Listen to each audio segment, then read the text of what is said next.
नमस्कार मंडळी. आज आपण टिफिनमध्ये देण्यासाठी किंवा वरण-भात तोंडी लावण्यासाठी, वरण-भात जर केलं असेल ना तुम्ही, त्यासाठी तोंडी लावण्यासाठी दह्यातली बेसन मिरची करणार आहोत. तर खरंच खूप छान लागते चवीला. खूप सोपी आहे आणि साहित्यसुद्धा कमी लागते त्याला, पण चवीला जर अति भन्नाट आहे. तुम्ही नक्कीच ट्राय करून बघा आणि करायला खूप सोपी आहे. तुम्ही झटपट करू शकता आणि टिफिनमध्ये सुद्धा द्यायला चांगली लागेल. मिरचीची म्हणाल तुम्ही, पण फिक्क्या मिरच्यांची केलेली आहे, त्यामुळे अगदी छान लागते. नक्कीच ट्राय करा. तर ती कशी करायची आपण बघणार आहोत इथे. त्यासाठी आपल्याला काय करायचं, जाड्या आणि लांबट आकाराच्या ज्या फिक्या मिरच्या मिळतात त्या घ्यायच्या आहेत. त्या मिरच्या आणल्यानंतर स्वच्छ पाण्याने धुवून घ्यायच्या, कपड्याने पुसून घ्यायच्यात आणि नंतर मीडियम आकाराचे त्याचे काप करून घ्यायचे आहेत. तुम्हाला याच्यापेक्षा बारीक हवे असतील तर बारीकसुद्धा करू शकता, पण मी अगदी दिसतीलसुद्धा आणि खायलासुद्धा छान लागतील अशा पद्धतीचे छोटे छोटे काप करून घेतलेले आहेत. तर पूर्ण मिरच्या आपल्याला अशा प्रकारे कापून घ्यायच्या आहेत. मी तुम्हाला दाखवलेत कसे काप करायचे तशा प्रकारे. आणि ह्याच पद्धतीच्या फिक्या मिरच्या आणायच्या आहेत. तुम्ही तिखट मिरच्या घालाल तर खूप भाजी तिखट लागेल, त्यामुळे मुलंसुद्धा खाणार नाही आणि कोणीच खाणार नाही आहे. तर काय करायचं, ह्या फिक्या मिरच्या वापरायच्या आहेत. तर येथे पूर्ण मिरच्या आपल्या कापून झाल्यात आणि कापून झाल्यानंतर आपल्याला मी तुम्हाला दाखवते, पूर्ण मिरच्या आपल्या कापून आणि बियासुद्धा त्यातल्या त्यातच ठेवायच्या आहेत. तर ह्या ठेवायच्या आपल्याला प्लेटीमध्ये काढून आणि करायची पुढची तयारी. तर एक कढई घेतली. कढईमध्ये चांगलं 2 चमचे तेल घालायचं आहे. तेल घातल्यानंतर म्हणजे तापल्यानंतर त्यात घालायचे अर्धा चमचा जिरं, अर्धा चमचा मोहरी घालायची आहे.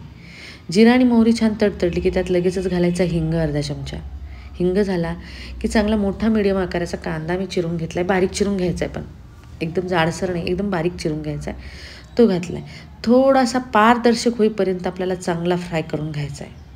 म्हणजे कांद्याची जी चव आहे ना ती दह्यामध्ये आणि बेसन पिठामध्ये आणि मिरचीला खूप छान लागते, म्हणून आपण यामध्ये कांदासुद्धा घातला आहे. तर कांदा चांगला पारदर्शक झाल्यानंतर त्या स्टेजवरती आपल्याला एक टोमॅटो घालायचा आहे. टोमॅटोसुद्धा बारीक चिरून घ्यायचा आहे आणि तोसुद्धा चांगला ट्रान्सपरंट होईपर्यंत म्हणजे मऊ होईपर्यंत आपल्याला फ्राय करून घ्यायचा आहे. तर इथे कांदा आणि टोमॅटो जो आहे तो चांगला फ्राय होतो आहे, म्हणजे चांगला फ्राय झालेला आहे. नंतर आपलं हे फ्राय करून झाल्यानंतर त्यात घालायच्या आपण चिरलेल्या मिरच्या. त्या मिरच्या घातल्यानंतर आपल्याला त्यासुद्धा चांगल्या, ह्या मिरच्या फ्राय करताना फक्त आपल्याला 2 ते 3 मिनटं फ्राय करून घ्यायच्या, म्हणजे भाजून घ्यायच्या आहेत. गॅस फुल करायचा आणि एकसारखं हलवत राहायचं आहे, म्हणजे तुमच्या मिरच्या ज्या आहेत चांगल्या भाजून जातील, कच्च्या राहणार नाही. त्याला कच्चेपणा जो असतो ना तो राहणार नाही, म्हणजे चवीला छान लागतील ह्या मिरच्या. तर इथे 2 ते 3 मिनटं झाल्यानंतर मी थोडंसं मीठ घातलं, म्हणजे आपल्या पूर्ण भाजीच्या आकाराने मीठ घालून घ्यायचं आहे. मीठ घातल्यानंतर त्यामध्ये घालायची अर्धा चमचा हळद आणि कश्मीरी लाल मिर्च पावडर घातलेली आहे मी 1 चमचा.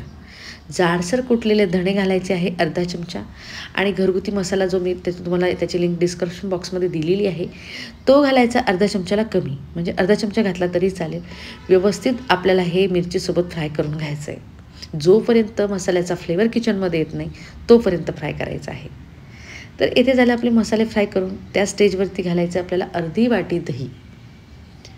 मीडियम आपली आमटी पाण्याची वाटी जी असते त्याने अर्धी वाटी दही घालायचे. जास्त आंबट असेल तर थोडं कमी घातलं तरीही चालेल.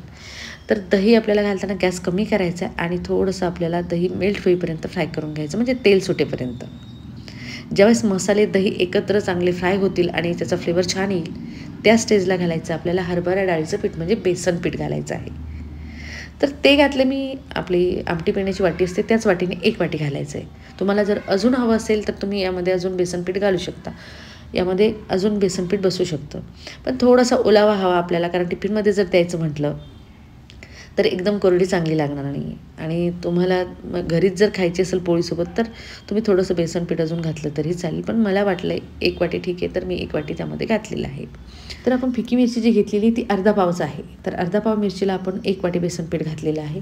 तर मंद आचेवर आपल्याला बेसन पिठाला शिजू द्यायचं. गॅस बंद चालू केला तरी चालेल, पण चांगले 4 ते 5 मिनटं आपल्याला याला शिजू द्यायचं आहे. मी एकदा परत 2दा करून शिजून घेतलेलं आहे आणि चमच्याच्या सहाय्याने एकसारखं मिक्स करून घ्यायचं आहे.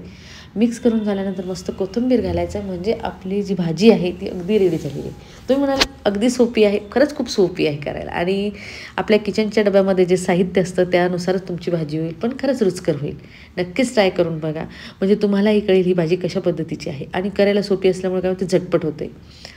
तर तुम्ही वरण भात केला असेल किंवा पोळीसोबत तुम्हाला जर वाटलं आपल्याला टिफिनमध्ये न्यायची आणि टिफिन म्हणजे आपल्याकडे टिफिन जर नसेल तर पोळी अगदी फुगलेली असते ना, त्या पोळीमध्ये जर ही भाजी घालून दिली ना आणि पेपरमध्ये पॅक करून दिली तर ही भाजी खराब म्हणजे तेल बाहेर येणार नाही, काहीच नाही. अगदी मस्त तुम्हाला दिवसभर कधीही तुम्हाला खाता येईल अशा पद्धतीची भाजी केलेली आहे.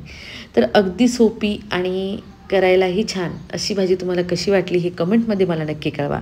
तुम्हाला जर हा माझा व्हिडिओ आवडला असेल आणि तुम्ही माझ्या चॅनलवर नवीन असाल तर माझ्या चॅनलला सबस्क्राईब, लाईक, शेअर, कमेंट करायला विसरू नका. तर चला भेटूया अशा सोप्या आणि चटकदार भाज्यांसोबत.